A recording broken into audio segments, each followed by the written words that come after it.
Welcome to One-on-One Sports. I'm Mike Feldman.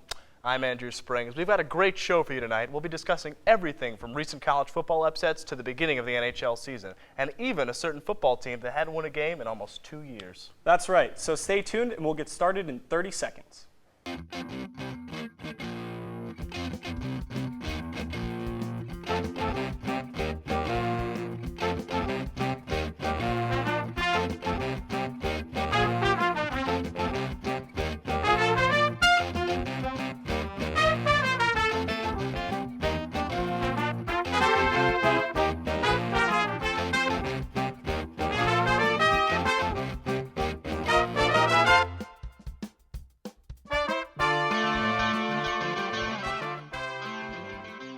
Welcome back to One-on-One Sports. Andrew, it's not often that we get to talk about the PGA Tour. So who was the big winner this weekend? Phil Mickelson, who won his first tournament since his wife was diagnosed with breast cancer, Tiger Woods for taking home the $10 million, or the PGA Tour? Well, I'm very happy for Phil, I'm always happy for Phil. I'm always happy for Tiger when he wins the $10 million and wins the FedEx Cup. But I think the winner of the entire weekend, the PGA Tour, all the incredible storylines. Phil winning his first tournament since his wife and his mother were diagnosed with breast cancer. Tiger coming off that horrible knee surgery, or that horrible knee injury last year, and coming back and doing pretty well in the majors and overall winning the FedEx Cup. But I think, the Kenny Perrys of the world, the Sean O'Hares of the world, the nation really got to see what the PGA Tour has grown into this past weekend. Personally, for me, I would consider myself the average golf fan, like average Joe golf fan. And to me, it's the majors, the Ryder Cup once every 2 years, and if Tiger's in the hunt on Sunday, I watch golf. Other than that, I don't really care all that much. And the most thing discussed about this weekend was how the FedEx Cup actually works. And, I watched the golf, and I still don't know. I just know that they told me Tiger was going to win, so I continue to watch. We all know that referees are a vital part of any sport, and a blown call can change an entire game. Now, the NBA is often criticized for its referees, who many consider to be subpar, and those are just the starting refs. With the National Basketball Referees Association implementing a strike, the NBA has been forced to use refs from the D Leagues and WNBA. How does this hurt the players? Well, I think it hurts the players and the game, but not as much as you would think. They're getting now the referees from the D League, which is, the Developmental Basketball League. And since 2002, every new referee has come from the D League. So every single one. So, this is the program that they're sent on to become an NBA ref. Obviously, the NBA refs have had their time in the media lately, not only for the lockout, but for the scandals, Donaghy, everything. And the last time the refs went on a strike in 1995, it was disastrous. But I think the NBA is doing it right. They're going to have 3-team crews, so, less mistakes, more men covering it.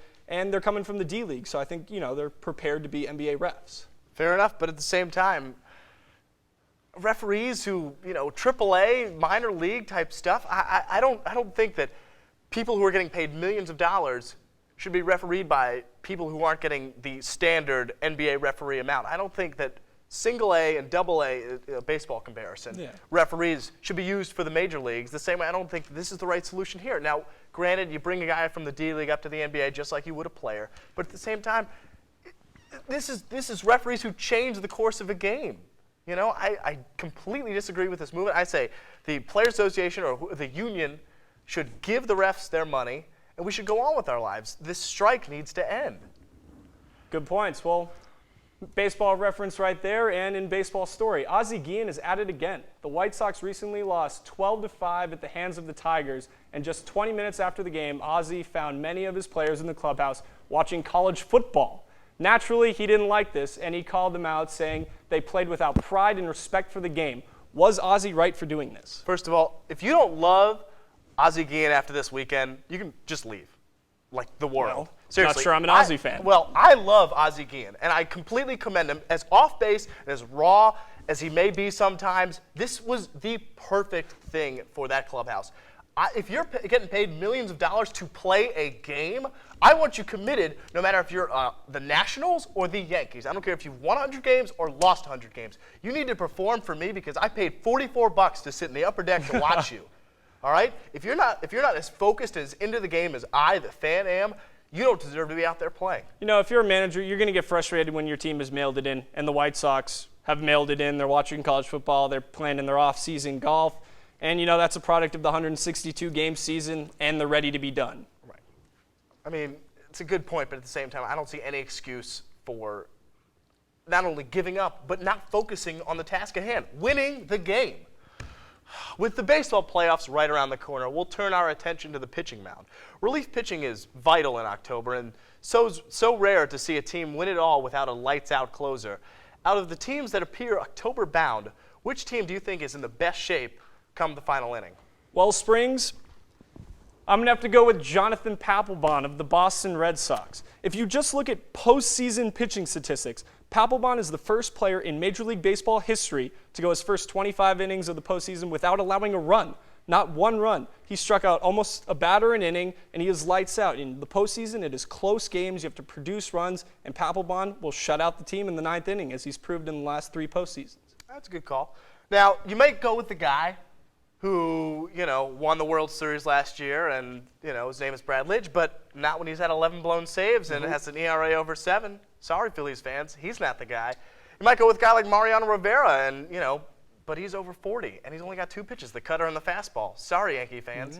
You might go with a guy like Fernando Rodney, who's only got 1 blown save, and while he's at the bottom of the AL leaders in saves with 35, the Tigers aren't going to make the playoffs, so sorry, Tiger fans. Rockies fans, you're in luck. Houston Street, 25 consecutive save opportunities converted. Last blown save is his only blown save, June 2nd versus the Astros. Very solid. This guy, while he's had a subpar record in the postseason, I would want him in any situation on the mound in the 9th inning. It's a very solid pick, and, I guess we're just going to have to wait a week and see how it deals out in the postseason. Hopefully the Rockies can get there. We have to take a quick break, but we'll be back in a few minutes, so stay tuned to One-on-One Sports.